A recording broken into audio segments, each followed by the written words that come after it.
let's see where we are. So such a relation which relates to itself,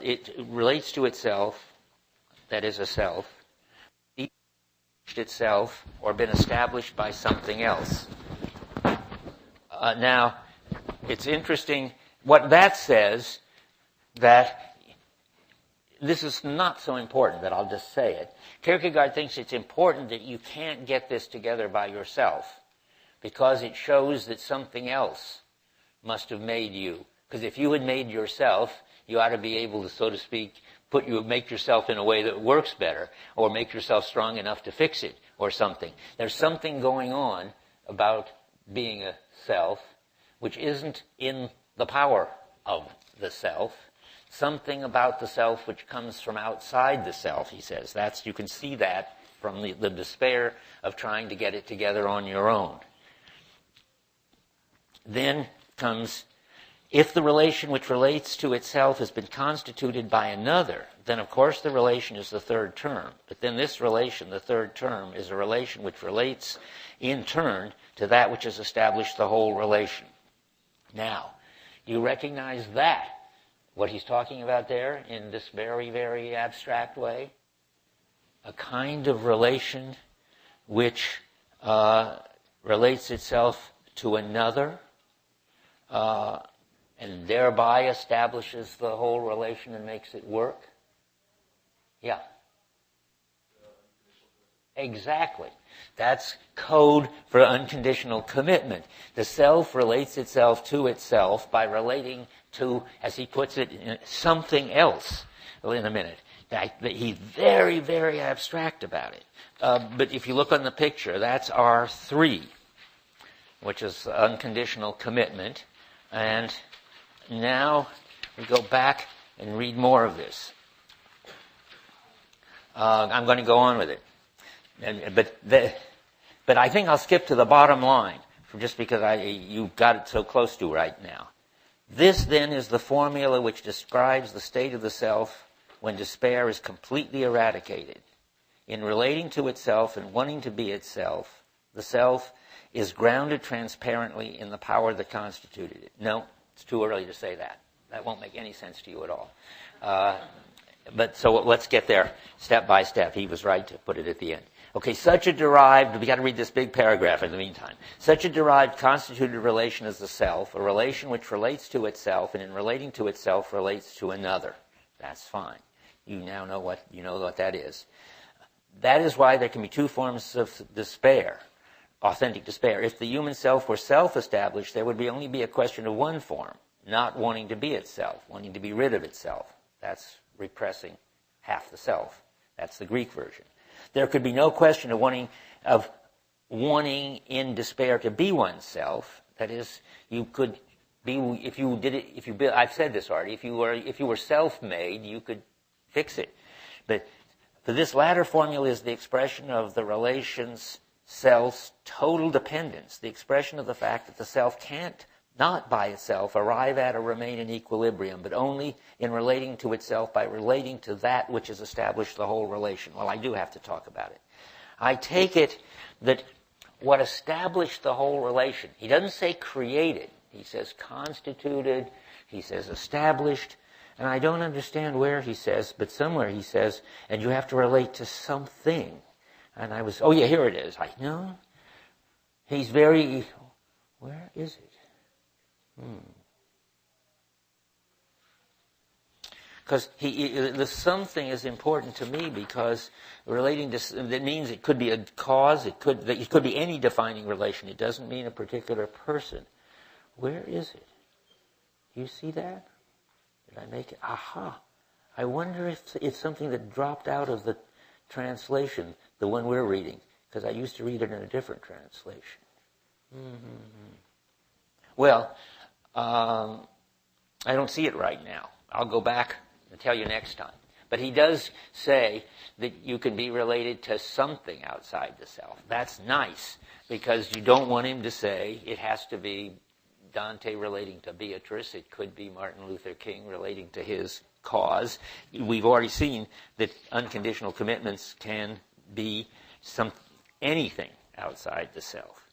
Indeed, so far I'm in the middle of that big paragraph now. Indeed, so far from its being simply the case that the second form of despair, wanting in despair to be oneself, amounts to a special form on its own, all despair. Oh, yeah, never mind that. I'm going to skip that for a while, just a second. Yeah, none of that.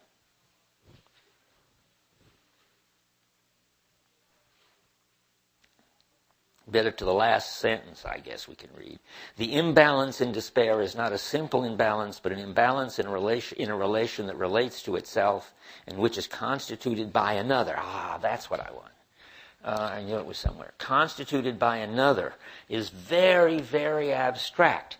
It means not created, and it doesn't mean has to be another person, but any kind of other outside the self can, if the conditions are right, constitute you as a self, constitute this human being as a self. It's easiest to see with something like Beatrice and Dante. So Beatrice is the other, so the something, the another, and Dante has an unconditional commitment to Beatrice. But Dante doesn't create himself as a self. It's Beatrice who is the Savior, who gives him, who pulls him by her beauty in his story to have an unconditional commitment for her. And thereby Beatrice gives Dante his identity. He becomes the great love poet of all times, the love poet of Beatrice. So Martin Luther King gets called by the injustices to the black people. He responds to that call, that vocation, and that constitutes him, gives him an identity as the prophet bringing justice now to his people. So this is just an abstract way of saying the defining commitment is what creates you as an individual and gives you an identity with the same thing. And he wants to say it in this very abstract way, because this another could be Jesus too, turning Saul into Paul and giving him the identity of having to run around all over the known world telling people about what isn't called Christianity yet. I don't know what it was called in those days, this strange new thing that just happened, and so forth. Okay, so it's constituted by another. So the lack of balance in that for itself relationship reflects itself. Now we don't need that. No, never mind. Infinite in the relation of the power that established. I think that means you have infinite passion for whatever it is, this other, outside of you, that gives you, by pulling on you, by calling you, this new identity.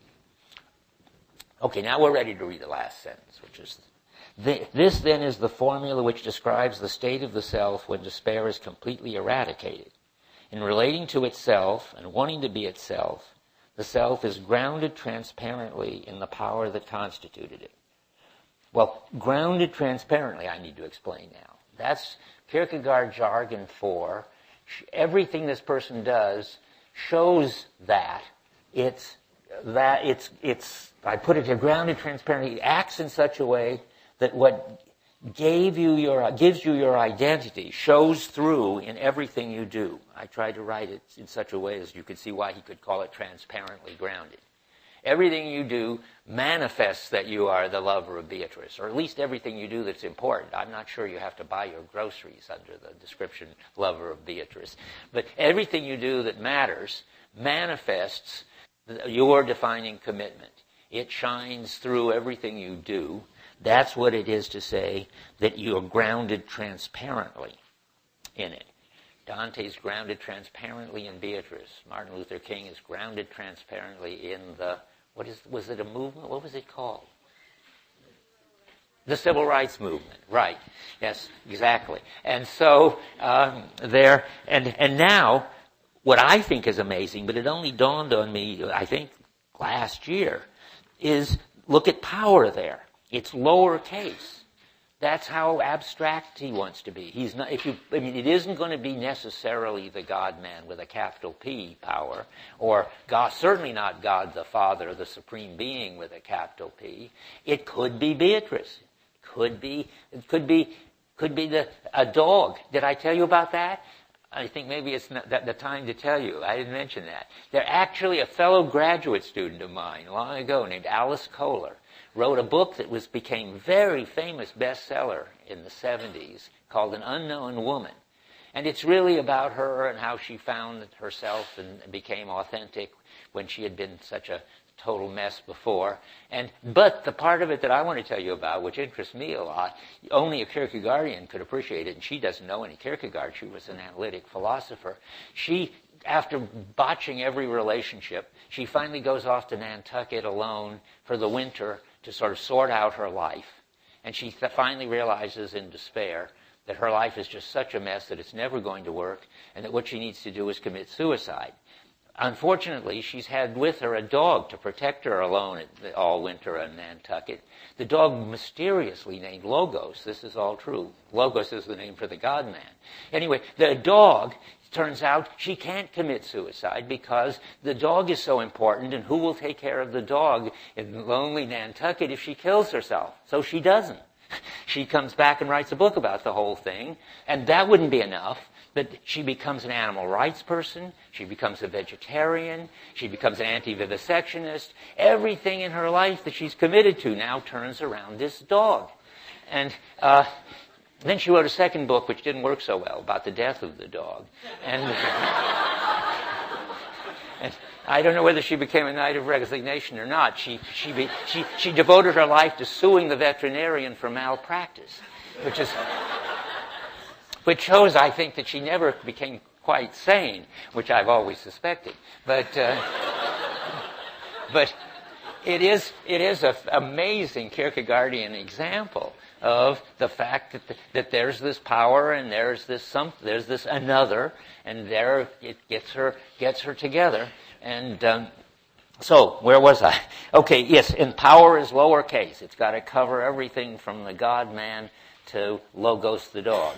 And it's because Kierkegaard is talking about the structure that he's discovered and is presenting. So now you look at the picture, and you see everything I've just been saying, the factors, the fact that you see now why R1 is just being a human being. It doesn't have a relation to itself, so it's not spirit. You see that R2 is spirit, all right, because it's trying to get its act together, but it's in despair. And you see that R3 is spirit happy, in bliss and anguish, having transparently related to the power that posited it. And that's all I need to say about that. I put on this page, and I just want to call your attention to it, also from Sickness Unto Death. You may want to know, well, if power is a small p, could power also be God? And the answer is no. That it can be the God-man, but Kierkegaard hasn't any place in his story for the Supreme Being, remember? But I just wanted you to see that he says this in this book, which according to him is the real truth. He says God is that all things are possible, and that all things are possible is God. That means God sort of stands outside this diagram and makes it possible, if you have faith in him, which isn't even a him, if you have faith that all things are possible, you are able to make a defining commitment and stick in it without resignation or the backing out of it. So God is playing a fundamental role making this whole thing happen. But God is the field of faith, a faith that makes you able to, remember this my slogan, you can do things you can't understand. And God is that which makes it possible for you to do things you can't understand, and that's what you have to do to be able to do this necessary but contradictory thing. Now I'm going to stop and see if you have anything to say about that, because you can see now, I hope, how lots of things come together, though there's still two missing pieces that I will try to add in a bit. But does anybody want to say anything about this? I take it you're all blown away with how clear it is and how totally elegant and condensed, and you wish you wrote it. Okay, well, let's go on then. the next thing is to talk about is how the factors reinforce each other in a defining relation. I mean, I haven't told you. Somebody could have been a good straight person if you had raised your hand and said, yeah, but how does the unconditional commitment get together the contradictory factors? That's obviously the next question to ask. And of course, the answer is all over the place in Fear and Trembling, and all we have to do is pull the answer out of there. How do you get the factors together when you've got an unconditional commitment? Well, you see how each factor gets defined so as to support the other one. But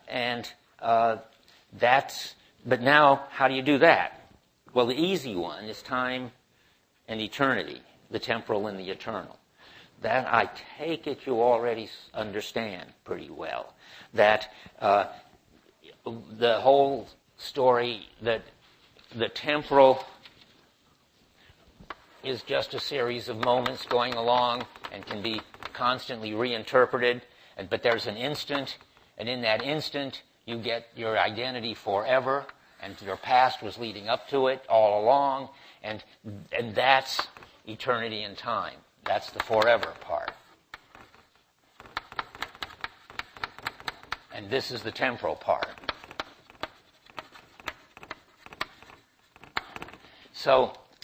So when Kierkegaard says eternity is only possible in time, remember I read you that, or I didn't. That isn't quite accurately what he said. He says only in time do I become eternal. Same thing. Only in time do I become eternal. That is, only in time can I have an instant which then gives me an experience of the forever in my life. You'll see that he doesn't ever say say forever. He always says the eternal. The person who says forever is Dostoevsky. In the Brothers, you'll hear lots and lots about the forever, particularly by the end of the book. And that's Dostoevsky's name for the eternal. So I get the factors together, but only if I define them not by contemplating them, because if you try to contemplate them, I'll tell you that just so you can see. If you're Greek, this is very important to realize that the factors are very abstract, and how you relate yourself to yourself determines how you understand the factors. And that determines whether they can be put together or not, or whether they're contradictory. So, if you're Greek and think that contemplating is the ultimate, Plato and Aristotle in one of his more philosophical frames of mind, then you think that the finite is particular things, the temporal is the day by day, and the eternal is something outside of time, like mathematical relations, definitions, whatever. And then you can't get them together. There's no way to get together the part of you that contemplates mathematics and writes programs and so forth with the part of you that lives day to day in relation to particular events one after another. So that if you take this contemplative stance of the way to relate yourself to yourself, you won't be able to get the two together. But if you take an involved stance, this is the existentialist point coming around again, then you can have total involvement in an unconditional commitment, and that does enable you to get what looked like a contradiction together. Of course, you could only do it because even contradictions are possible, thanks to the that all things are possible. And you can only do it because, I had a second thing I wanted to say.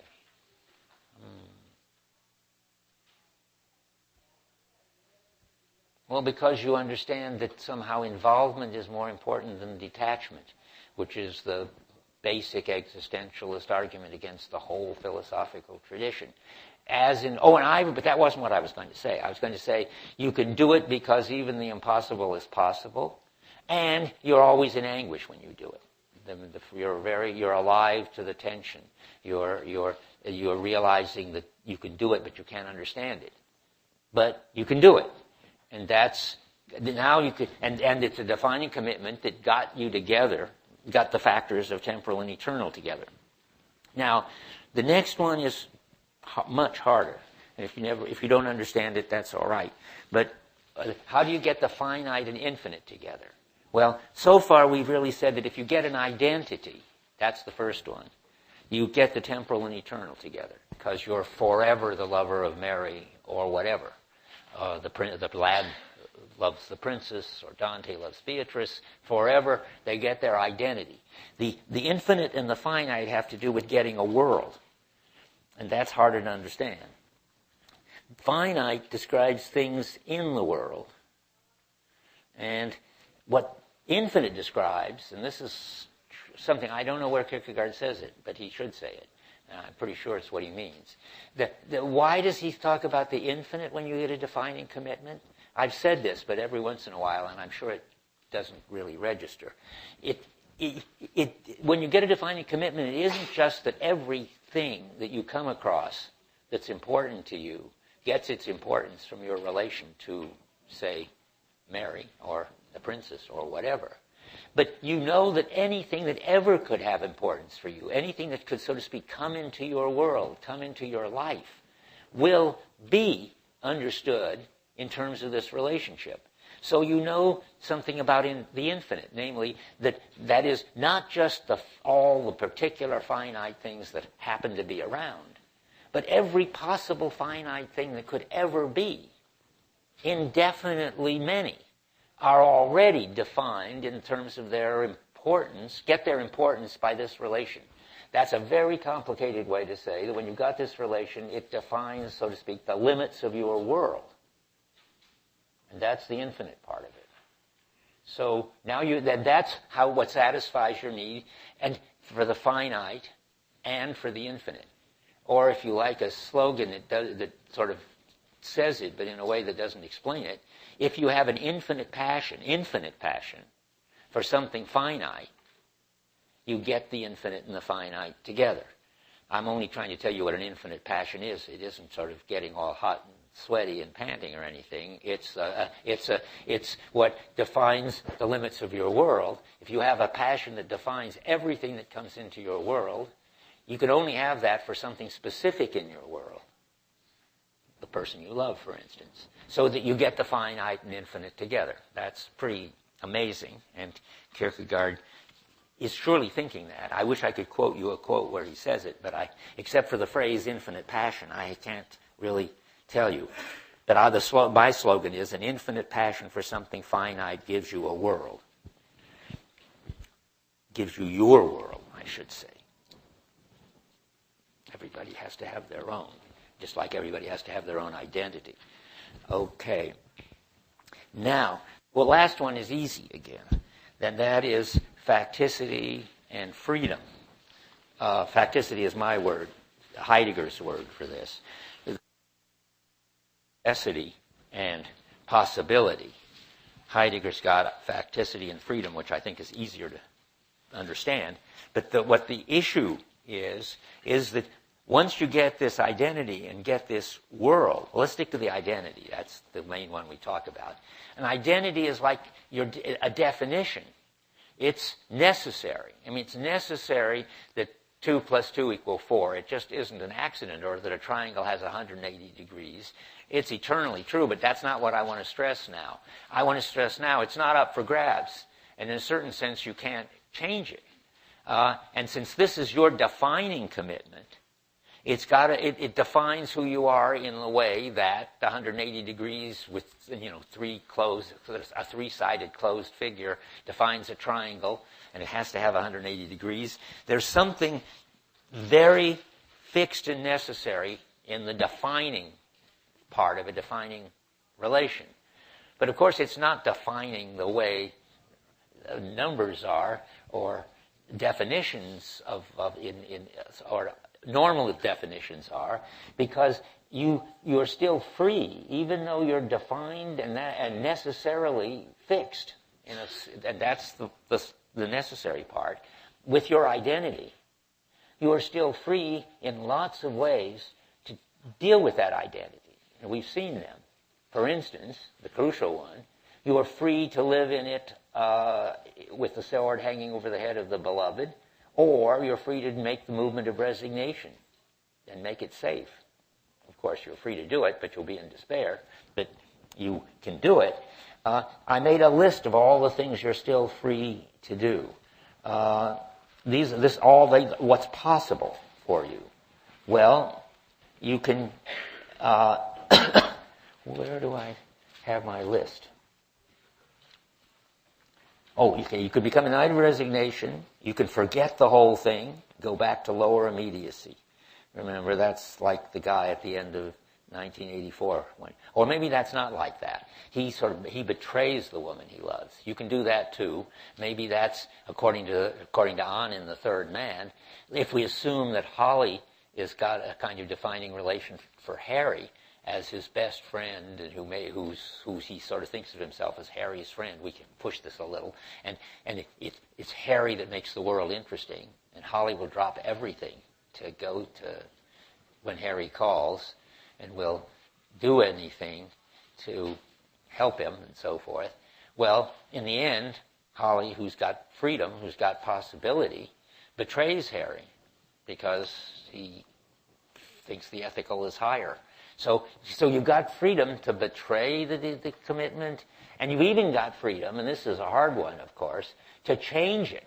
That is, to change its status so that you go through grief and you change the commitment to this person was the most important person in my life, is still defining me, but defining me in a way that he's become part of me, or she's become part of me, such that I'm open to another person who will sort of add to the definition of me.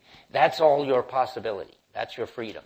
But all of this in the realm of this defining limit that's fixed about you once you've got an unconditional commitment. So that's the third one. That's how you get that together. Now let me agree, because I sort of made that up without reading what I'm saying, and I may have done something wrong.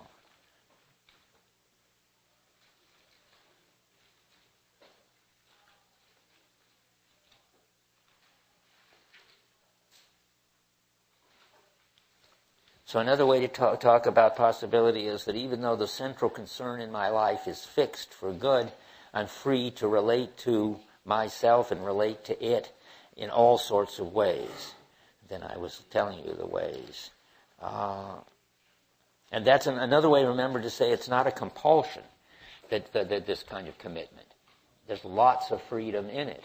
You've got to be able to, free to give it up, even though if you do, you'll be in despair. Okay. So now I've finished the story of this piece of it. That is, now we understand not just that the self is out of despair if and only if it relates to itself by relating to another and expresses transparently in what it does that this other is the power that constituted it, that whole mouthful. We've seen that if you do that, you can get the factors together. But doing it requires having anguish and doing something which, if you were rational, you wouldn't do. But we're not going to go back over that. That should be clear from Fear and Trembling. Okay. Now, maybe somebody wants to say something. Do they? Anybody? Yeah.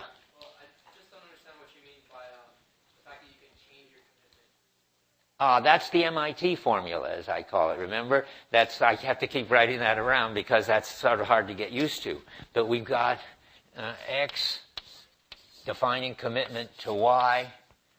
Then you can go and do it. You can do resignation, which is X defining commitment to the idea of Y.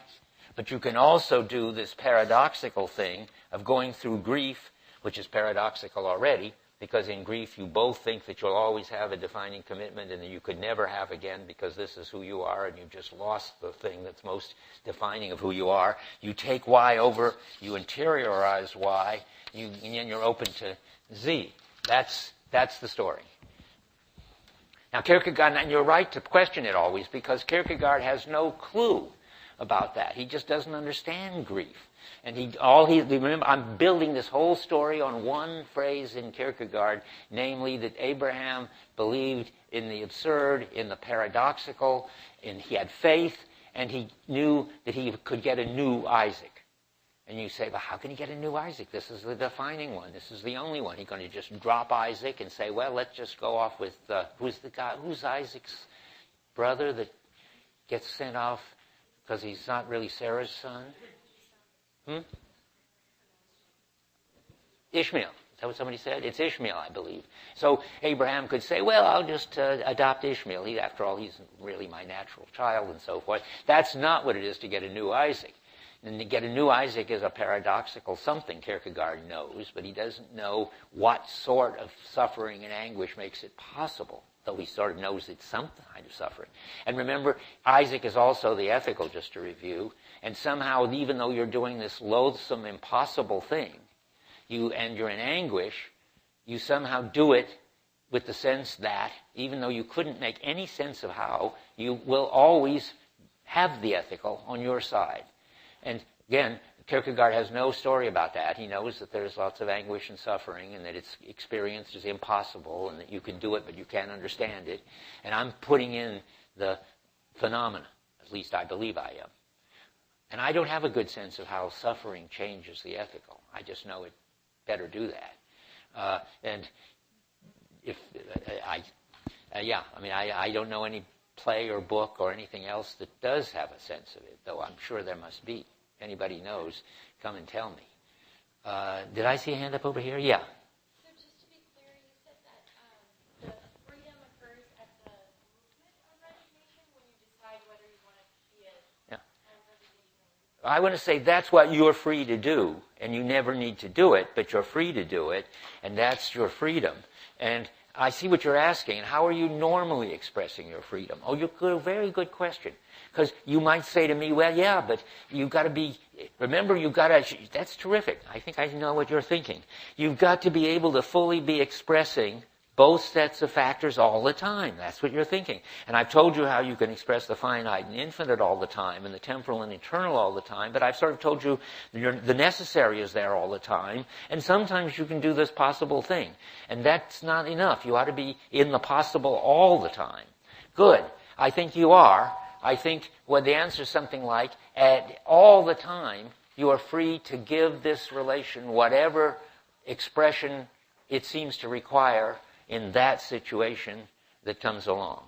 And that's going to turn out to be lots of different ways of having to decide. Like I could think if my vocation is teaching, then I'm free constantly and have to decide whether to stay and talk to students into the night or to go home and see my wife and children.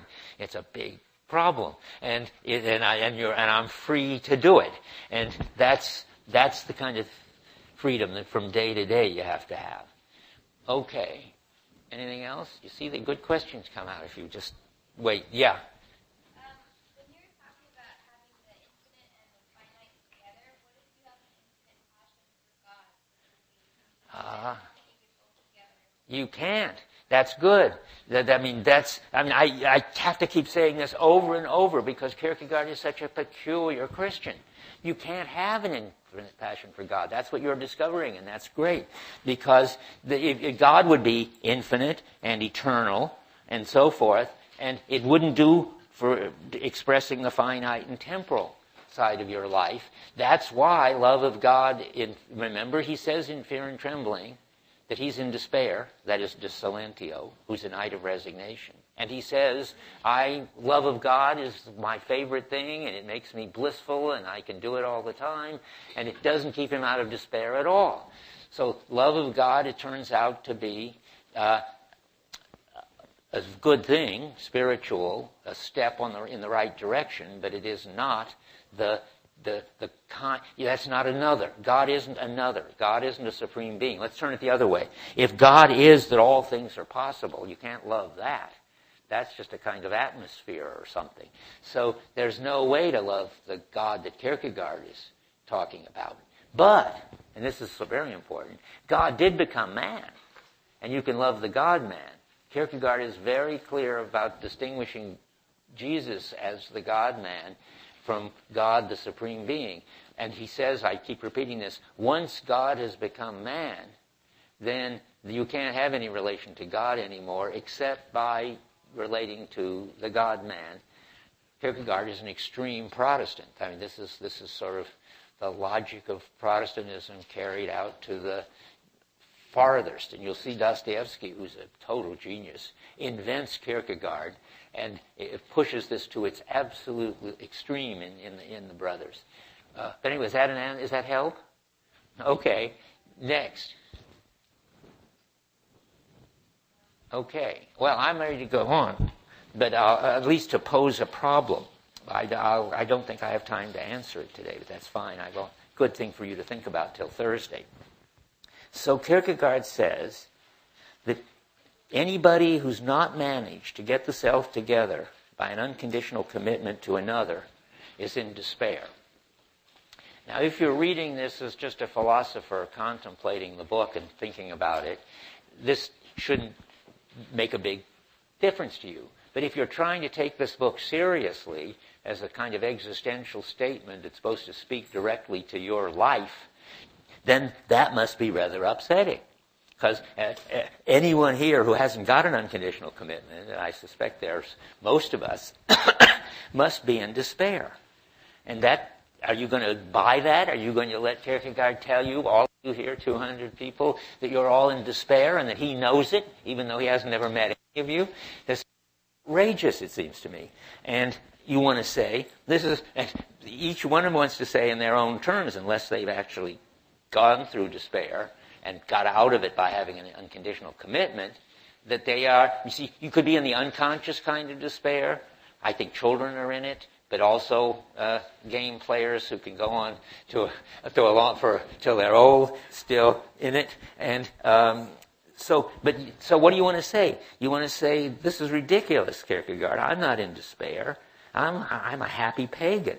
Or I'm a robot maker like, what's the guy whose name I keep forgetting, who wrote Mind Children? Moravec, who says, well, as long as I can write programs and I don't care what happens to my body, but I'm happy. He's a kind of Platonist.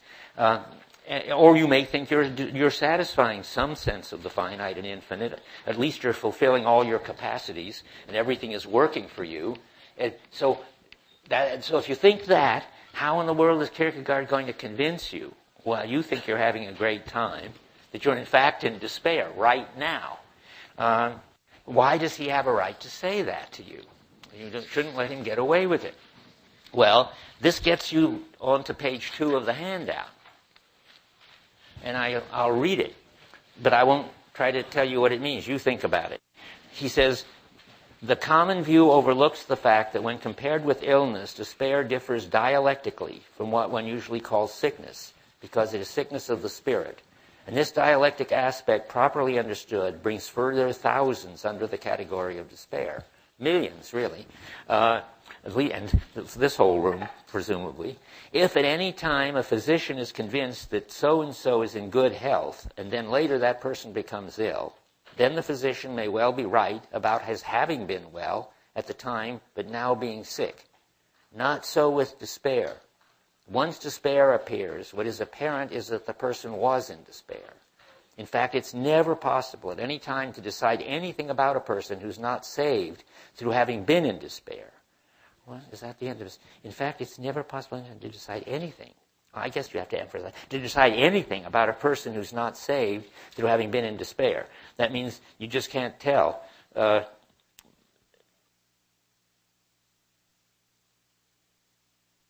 worry about that sentence. I don't like that sentence. I think I could make up a story that would make it all right, but it would be more trouble than it was worth. For when whatever causes a person to despair occurs, it is immediately evident that he's been in despair his whole life. When someone gets a fever, on the other hand, it cannot possibly be said that now it's evident that he had a fever all his life. But despair is a characteristic of the spirit, is related to the eternal, and therefore has something of the eternal in its dialectic. Are you, anybody here now convinced that they're in despair, having heard this amazing passage? Okay, well, it's too late to try to convince you right now. That I'll think about it, read it again, Decide if it convinces you in despair. We'll talk about it more next time.